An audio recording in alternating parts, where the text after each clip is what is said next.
ಸಂಸತ್ತು ನಿಮ್ದಾದ್ರೆ ಬೀದಿ ನಮ್ದು. ಇಲ್ಲಿ ಅಸಮಾನತೆ, ಅರಾಜಕತೆ ಎದ್ದು ಕಾಣ್ತಾ ಇದೆ. ಹೀಗೆ ನೀವು ಮಾತನಾಡದೆ ಇರೋದ್ರಿಂದಲೇ ಈ ರೀತಿ ಸಮಸ್ಯೆ ಸೃಷ್ಟಿಯಾಗಿರೋದು. ಸಮಚಿತ್ತದ ಮನಸ್ಸುಗಳು ಪ್ರಗತಿಪರರ ಗುಂಪಿನಲ್ಲಿ ಇರಬೇಕಾಗಿತ್ತು. ಈ ರೀತಿ ಭಾಷಣ ಮಾಡೋ ಮೌಲ್ವಿಗಳು ಅಮಾಯಕರನ್ನ ಎತ್ತುಕಟ್ಟಿ ಅವರನ್ನ ಬಲಿಪಶುಗಳನ್ನಾಗಿ ಮಾಡ್ತಾರೆ. ಸ್ವಾಮೀಜಿಗಳು ಮಾತಾಡ್ಬಿಟ್ರೆ ಡೆಮೋಕ್ರಸಿ ಹಾಳಾಗ್ಬಿಡುತ್ತೆ. ಆದ್ರೆ ಇದೇ ಮುಸ್ಲಿಂ ಮೌಲ್ವಿಗಳು ಕಾನೂನನ್ನ ಧಿಕ್ಕರಿಸುವಂತ ಮಾತನಾಡಿದ್ರೆ ಅವರ ವಿರುದ್ಧ ಯಾರು ಮಾತನಾಡೋದಿಲ್ಲ. ನಮಸ್ಕಾರ ವೀಕ್ಷಕರೇ. ಕೇಂದ್ರ ಸರ್ಕಾರದ ವಕ್ಫ್ ತಿದ್ದುಪಡಿ ಮಸೂದೆಯನ್ನ ವಿರೋಧಿಸಿ ಮುಸ್ಲಿಂ ಮುಖಂಡರು ಮತ್ತು ಮೌಲ್ವಿಗಳು ದೇಶದ ಹಲವು ರಾಜ್ಯಗಳಲ್ಲಿ ಸಮಾವೇಶವನ್ನ ನಡೆಸ್ತಿದ್ದಾರೆ. ಹಾಗೇನೆ ಬೆಂಗಳೂರಿನಲ್ಲೂ ಕೂಡ ಒಂದು ಸಮಾವೇಶವನ್ನ ನಡೆಸಿದ್ರು. ಈ ಸಮಯದಲ್ಲಿ ಮುಸ್ಲಿಂ ಮೌಲ್ವಿಗಳು ಅಕ್ಷರಶಃ ಸಂವಿಧಾನಕ್ಕೆ ಅಗೌರವ ತೋರುವಂತಹ, ಕಾನೂನಿಗೆ ಅಗೌರವ ತೋರುವಂತಹ ಹೇಳಿಕೆಯನ್ನ ಕೊಟ್ರು. ಏನ್ ಮಾತನಾಡಿದ್ರು ಒಮ್ಮೆ ನೀವು ಕೇಳಿಸ್ಕೊಳ್ಳಿ. अब हम अदालत के दरवाजों पे भीख नहीं मांगेंगे. अब ये कह देंगे कि अगर संसद तुम्हारी है तो सड़क हमारी है. लोगों तैयार रहना. अगर अकाबरीन आवाज दे तो अब अगर जिंदा हो तो जिंदा होने का सबूत पेश कर देना कि हिंदुस्तान का मुसलमान सब कुछ बर्दाश्त कर सकता है, मगर अल्लाह और उसके रसूल के बनाए हुए शरीयत के कानून में मदाखलत बर्दाश्त नहीं कर सकता. हजरत गिरामी बाबा साहेब अंबेडकर के बनाए हुए संविधान में मदाखलत की कोशिश हो रही है. और टीपू सुल्तान के सूबे में रहने वाले, टीपू सुल्तान के मुल्क में रहने वाले कट तो सकते हैं मगर झुक नहीं सकते. ನಾವೀಗ ಕೋರ್ಟ್ ಬಾಗಲ್ನಲ್ಲಿ ನಿಂತ್ಕೊಂಡು ಭಿಕ್ಷೆ ಬೇಡುವಂತಹ ಮಾತೇ ಇಲ್ಲ. ಅಕ್ಷರಶಃ ಮುಸ್ಲಿಂ ಮುಖಂಡರು ಇದೇ ಮಾತನ್ನ ಆಡಿದ್ದು. ಅಂದ್ರೆ ಕೋರ್ಟ್ಗೆ ಯಾವ ರೀತಿ ಅಗೌರವ ತೋರುವಂತಹ ಮಾತನಾಡಿದ್ದಾರೆ ಅಂತ ನೋಡಿ. ಇನ್ನು ಟಿಪ್ಪು ನೆಲದಲ್ಲಿ ನಾವು ಶರಿಯತ್ ಕಾನೂನಿಗೆ ಹೆಚ್ಚಿನ ಬೆಲೆಯನ್ನ ಕೊಡ್ತೀವಿ, ಎಲ್ಲಿವರೆಗೆ ವಕ್ಫ್ ತಿದ್ದುಪಡಿ ಮಸೂದೆಯನ್ನ ಕೇಂದ್ರ ಸರ್ಕಾರ ವಾಪಸ್ ತೆಗೆದುಕೊಳ್ಳೋದಿಲ್ವೋ ಅಲ್ಲಿವರೆಗೂ ಕೂಡ ನಮ್ಮ ಹೋರಾಟ ನಡೆಯುತ್ತೆ. ಸಂಸತ್ತು ನಿಮ್ದಾದ್ರೆ ಬೀದಿ ನಮ್ದು. ನೋಡಿ, ನ್ಯಾಯಾಲಯದ ವಿರುದ್ಧ ಮತ್ತು ಸಂಸತ್ತಿನ ವಿರುದ್ಧ ಯಾವ ರೀತಿ ತಮ್ಮ ನಾಲಿಗೆಯನ್ನು ಹರಿಬಿಟ್ಟಿದ್ದಾರೆ ಅಂತ. ಇವರು ಮಾತನಾಡಿದ್ದು ವಕ್ಫ್ ತಿದ್ದುಪಡಿ ಬಿಲ್ನ ವಿರುದ್ಧ. ವಕ್ಫ್ ಬೋರ್ಡ್ ಯಾವ ರೀತಿ ಇದೆ ಅಂತ ಹೇಳಿದ್ರೆ, ಅದು ಒಮ್ಮೆ ಕಣ್ಣು ಹಾಕ್ತು ಅಂತ ಅಂದ್ರೆ ಆ ಎಲ್ಲಾ ಜಮೀನು ಕೂಡ ಅದಕ್ಕೆ ಸೇರುತ್ತೆ. ವಕ್ಫ್ ಬೋರ್ಡ್ನ ಅಡಿ ಕೇವಲ ಹಿಂದೂಗಳಿಗೆ ಮಾತ್ರ ಅಲ್ಲ, ಮುಸ್ಲಿಮರಿಗೂ ಕೂಡ, ಅಮಾಯಕ ಮುಸ್ಲಿಮರಿಗೂ ಅನ್ಯಾಯ ಆಗಿದೆ. ವಕ್ಫ್ ಬೋರ್ಡ್ ಹೇಗೆ ಆಗಿದೆ ಅಂತ ಹೇಳಿದ್ರೆ ಏಕಪಕ್ಷೀಯ. ಅವ್ರು ಏನೇ ನಿರ್ಧಾರವನ್ನು ತೆಗೆದುಕೊಂಡ್ರು ಕೂಡ ಅವರಿಗೆ ಯಾರು ಏನು ಕೇಳಕ್ಕಾಗೋದಿಲ್ಲ. ಸಂವಿಧಾನ ಅಂತೀರಾ, ಕಾನೂನು ಅಂತ ಹೇಳ್ತೀರಾ. ಇಲ್ಲಿ ಅಸಮಾನತೆ, ಅರಾಜಕತೆ ಎದ್ದು ಕಾಣ್ತಾ ಇದೆ. ಟೋಟಲಿ ವಕ್ಫ್ ಬೋರ್ಡ್ಗೆ ಪರಮಾಧಿಕಾರವನ್ನ ಕೊಡ್ಲಾಗಿದೆ. ವಕ್ಫ್ ಅಂದ್ರೇನು? ಇದನ್ನ ಯಾಕೆ ಡಿಕ್ಟೇಟೋರಿಯಲ್ ಕಾನೂನು ಅಂತ ಹೇಳ್ತಾರೆ? ಇದನ್ನ ಬದಲಾವಣೆ ಮಾಡುವ ಅಗತ್ಯತೆ ಯಾಕೆ ಬಂತು? ಈ ಬಗ್ಗೆ ಮುಸ್ಲಿಂ ಸಮುದಾಯದಲ್ಲಿರುವಂತಹ ಬುದ್ಧಿವಂತರು, ಮುಸ್ಲಿಂ ವಲಯದ ಬಗ್ಗೆ ಒಲವಿರುವಂತಹ ಪ್ರಗತಿಪರ ಚಿಂತಕರು ಮುಸ್ಲಿಂ ಸಮುದಾಯದ ಮಕ್ಕಳಿಗೆ ತಿಳಿ ಹೇಳಬೇಕು. ಈ ಒಂದು ವಿಚಾರಕ್ಕೆ ಸಂಬಂಧಪಟ್ಟಂತೆ ಮುಸ್ಲಿಂ ಮೌಲ್ವಿಗಳು ಸೆನ್ಸಿಬಲ್ ಆಗಿ ಮಾತಾಡ್ತಾರೆ, ರಾಜಕಾರಣಿಗಳು ಸೆನ್ಸಿಬಲ್ ಆಗಿ ಮಾತನಾಡ್ತಾರೆ ಅಂತ ಹೇಳಿ ನಾವು ನಿರೀಕ್ಷೆ ಇಟ್ಕೊಳ್ಳೋದು ತಪ್ಪು. ಯಾಕಂದ್ರೆ ಅವ್ರು ಏನೇ ಮಾತನಾಡುವಾಗಾದ್ರೂ ಕೂಡ ಪಟ್ಟಬದ್ಧ ಹಿತಾಸಕ್ತಿಗಳಿರುತ್ತೆ. ರಾಜಕಾರಣಿಗಳಿಗೆ ರಾಜಕೀಯ ಲೆಕ್ಕಾಚಾರಗಳಿರುತ್ತೆ, ಮುಸ್ಲಿಂ ಮೌಲ್ವಿಗಳಿಗೆ ತಮ್ಮದೇ ಆದಂತಹ ಲಾಭ ನಷ್ಟದ ಲೆಕ್ಕಾಚಾರಗಳಿರುತ್ತೆ. ಇವರು ತಮ್ಮ ಒಂದು ಉದ್ದೇಶಕ್ಕಾಗಿ, ತಮ್ಮ ಲಾಭಕ್ಕಾಗಿ ಸಾಮಾನ್ಯ ಜನರನ್ನ, ಅಮಾಯಕರನ್ನ ಎತ್ತಿ ಕಟ್ತಾರೆ. ಈ ಮುಸ್ಲಿಂ ಮೌಲ್ವಿಗಳ ಮಾತನ್ನ ನೋಡಿ. ಇವರು ಕಾನೂನನ್ನೇ ಕೇಳಲ್ಲ, ನಾವು ಕೋರ್ಟ್ನ ಮುಂದೆ ಹೋಗಿ ಭಿಕ್ಷೆ ಬೇಡೋದಿಲ್ಲ ಅಂತ ಹೇಳೋದ್ರ ಮೂಲಕ ಅರಾಜಕತೆಯನ್ನ ಸೃಷ್ಟಿ ಮಾಡ್ತಿದ್ದಾರೆ. ಸಂವಿಧಾನಕ್ಕೂ ಹಾಗೂ ನ್ಯಾಯಾಂಗಕ್ಕೂ ಅಗೌರವವನ್ನ ತೋರಿಸ್ತಿದ್ದಾರೆ. ಪ್ರತಿಭಟನೆ ಸಂವಿಧಾನದಲ್ಲಿ ಎಲ್ಲರಿಗೂ ಇರುವಂತಹ ಹಕ್ಕು. ವಕ್ಫ್ ತಿದ್ದುಪಡಿ ಕಾನೂನಿನಲ್ಲಿ ಏನೋ ಸರಿ ಇಲ್ಲ, ಅನ್ಯಾಯ ಆಗ್ತಿದೆ ಅಂತ ಅಂದ್ರೆ ನೀವು ಮುಸ್ಲಿಂ ಮುಖಂಡರು ಪ್ರತಿಭಟನೆಯನ್ನ ಮಾಡಬಹುದು. ಸೊ ಪ್ರತಿಭಟನೆ ವಿಚಾರದಲ್ಲಿ ಬಂದಾಗ ಕಟ್ಟಕಡೆಯ ಆಯ್ಕೆ ಅಂತ ಹೇಳಿದ್ರೆ ಕಾನೂನು. ಆದ್ರೆ ಕಾನೂನನ್ನೇ ಕೈಗೆತ್ತಿಕೊಳ್ಳುವಂತಹ ಮಾತನ್ನ ಆಡಬಾರ್ದು. ಶಾಸಕಾಂಗ, ಕಾರ್ಯಾಂಗ, ನ್ಯಾಯಾಂಗ ಈ ಮೂರೂ ಕೂಡ ಒಗ್ಗಟ್ಟಾಗಿ ಒಂದಕ್ಕೊಂದು ಹೆಣೆದುಕೊಂಡು ಕೆಲಸವನ್ನ ಮಾಡುತ್ತೆ. ಆದ್ರೆ ಇದ್ಯಾವುದೂ ಬೇಡ ಅಂತ ಮುಸ್ಲಿಂ ಮೌಲ್ವಿಗಳು ಧಿಕ್ಕರಿಸಿ ಮಾತನಾಡ್ತಿದ್ದಾರಲ್ಲ, ಇದು ನೀವು ಇವುಗಳಿಗೆ ತೋರಿಸುವಂತಹ ಅಗೌರವ, ಸಂವಿಧಾನಕ್ಕೆ ತೋರುವಂತಹ ಅಗೌರವ, ಸಂವಿಧಾನದ ಆಶಯಕ್ಕೆ ವಿರುದ್ಧವಾಗಿ ನೀವು ನಡ್ಕೊಳ್ತಿದ್ದೀರಾ. ನೀವು ಬೀದಿಗಿಳಿದು ಹೋರಾಟ ಮಾಡೋದ್ರಲ್ಲಿ ಯಾವುದೇ ತೊಂದರೆ ಇಲ್ಲ, ಸಮಸ್ಯೆ ಇಲ್ಲ ಸ್ವಾಮಿ. ಆದ್ರೆ ನೀವು ಪಾರ್ಲಿಮೆಂಟ್ ಅನ್ನೇ ಕೇಳಲ್ಲ, ಕೋರ್ಟ್ ಅನ್ನೇ ಕೇಳಲ್ಲ ಅಂತ ಹೇಳ್ತಿದ್ದೀರಲ್ಲ, ಅಲ್ಲಿರೋದು ನಿಜವಾದ ಸಮಸ್ಯೆ.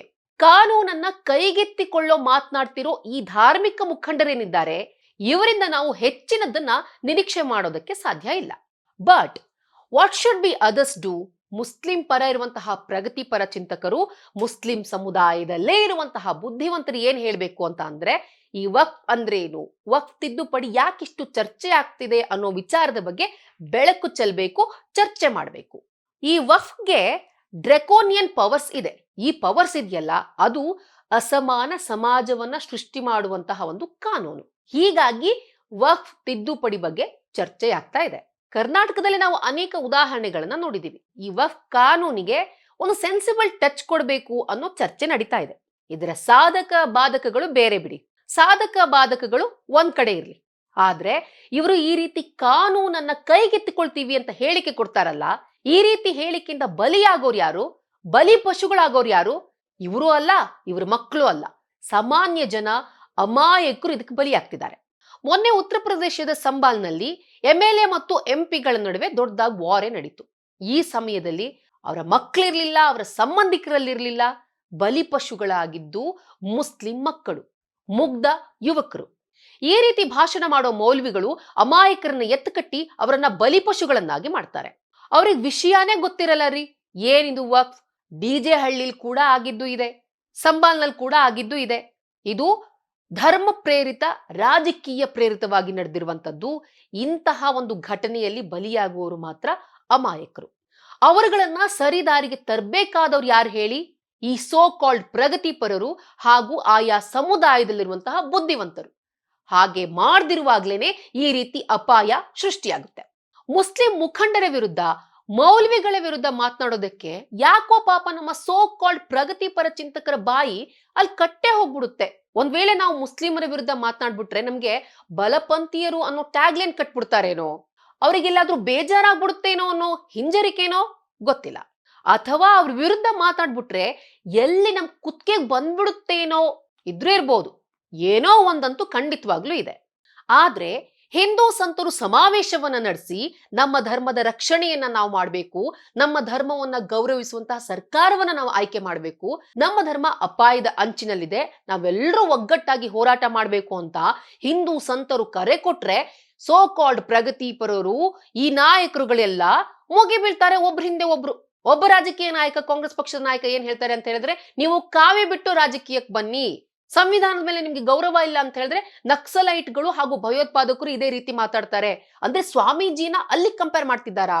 ಏನೊಬ್ಬ ನಾಯಕ HC ಮಹದೇವಪ್ಪನವ್ರು ಏನ್ ಹೇಳ್ತಾರೆ ಅಂತ ಹೇಳಿದ್ರೆ, ಸಂವಿಧಾನದ ಆಶಯಕ್ಕೆ ತಕ್ಕಂಗೆ ನಡ್ಕೊಳ್ಳಿ. ಇವರು ಸಂವಿಧಾನದ ಬಗ್ಗೆ ಸಂತರಿಗೆ ಪಾಠ ಮಾಡೋದಕ್ಕೆ ಹೋಗ್ತಾರೆ. ಯಾವತ್ತೂ ಸಂವಿಧಾನದ ಆಶಯಕ್ಕೆ ತಕ್ಕ ಹಾಗೆ ನಡೆದುಕೊಳ್ಳದ ಜನರೇ, ಸಂವಿಧಾನಕ್ಕೆ ಅಪಚಾರ ಮಾಡುವಂತಹ ಜನರೇ ನಮ್ಮ ಸಂತರಿಗೆ ಪರೋಕ್ಷವಾಗಿ ಪಾಠ ಮಾಡ್ತಾರೆ.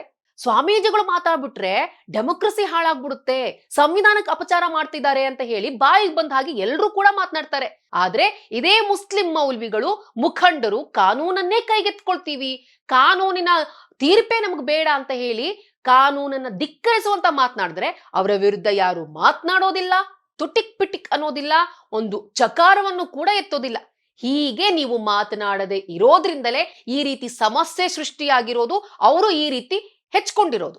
ನಮ್ ದೇಶಕ್ಕೆ ಯಾವುದು ಒಳ್ಳೇದು, ಯಾವುದು ಕೆಡುಕು, ಯಾವುದು ಸರಿ, ಯಾವುದು ತಪ್ಪು ಅಂತ ಹೇಳುವಂತಹ ಸಮಚಿತ್ತದ ಮನಸ್ಸುಗಳು ಪ್ರಗತಿಪರರ ಗುಂಪಿನಲ್ಲಿ ಇರಬೇಕಾಗಿತ್ತು. ಆವಾಗ್ಲೇ ಅವರು ಪ್ರಗತಿಪರ ಚಿಂತಕರು ಅಂತ ಕರೆಸ್ಕೊಳ್ಳೋದು. ಪ್ರಗತಿಪರರು ಅಂತ ಹೇಳಿದ್ರೆ ಪ್ರಗತಿಪರ ಇರುವವರು, ಪ್ರಗತಿ ಕಡೆ ಹೋಗುವವರು, ಕಾನೂನನ್ನ ಕೈಗೆತ್ತಿಕೊಳ್ತೀನಿ ಅಂತ ಹೇಳುವವರು ಪ್ರಗತಿಯ ವಿರೋಧಿಗಳು. ಇವ್ರ್ಯಾರು ಕೂಡ ಪ್ರಗತಿಪರರಲ್ಲ. ತಮ್ಮ ಒಪಿನಿಯನ್ನ ಓಪನ್ ಆಗಿ ಎಕ್ಸ್ಪ್ರೆಸ್ ಮಾಡ್ಬೇಕಿತ್ತು. ತಪ್ಪಂದ್ರೆ ತಪ್ಪು ಅಂತ ಹೇಳಿ ಕಡ್ಡಿ ತುಂಡು ಮಾತನಾಡ್ದಾಗೆ ಮಾತಾಡೋದಕ್ಕೆ ಏನ್ ಕಷ್ಟ? ಮಾತಾಡ್ತಿಲ್ಲ. ಇದಕ್ಕೇನ್ ಅನ್ಬೇಕು?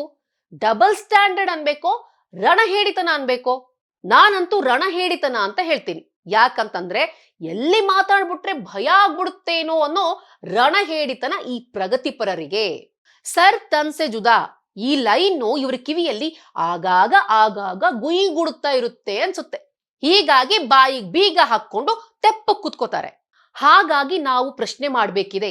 ಇವರ ಡಬಲ್ ಸ್ಟ್ಯಾಂಡರ್ಡ್ ಅನ್ನ ನಾವು ಕ್ವೆಶ್ಚನ್ ಮಾಡ್ಬೇಕು. ಇವರ ರಣಹೇಡಿತನವನ್ನ ನಾವು ಪ್ರಶ್ನೆ ಮಾಡ್ಬೇಕು. ಯಾವುದೋ ಒಂದು ಧರ್ಮದ ಸಂತರನ್ನ ನೀವು ಪ್ರಶ್ನೆ ಮಾಡ್ತಿರಲ್ವಾ, ಇನ್ನೊಂದು ಧರ್ಮದ ಮುಖಂಡರನ್ನ ಪ್ರಶ್ನೆ ಮಾಡುವಂತ ಧೈರ್ಯ ನಿಮ್ಗಿಲ್ವಾ?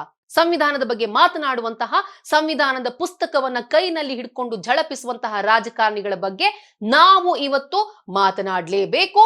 ಪ್ರಶ್ನೆ ಮಾಡುವಂತಹ ಪರಿಸ್ಥಿತಿ ಇವತ್ತು ಉದ್ಭವ ಆಗಿದೆ. ಈ ವಿಡಿಯೋ ಇಷ್ಟ ಆದಲ್ಲಿ ಲೈಕ್ ಮಾಡಿ, ಶೇರ್ ಮಾಡಿ, ಕಮೆಂಟ್ ಮಾಡಿ. ಹಾಗೆ ನೀವೇನು ನಮ್ಮ ಹೊಸದಿಗಂತ ಡಿಜಿಟಲ್ ಚಾನೆಲ್ನ ಸಬ್ಸ್ಕ್ರೈಬ್ ಆಗಿಲ್ಲ ಅಂದ್ರೆ ಈ ಕೂಡಲೇ ಸಬ್ಸ್ಕ್ರೈಬ್ ಆಗಿ.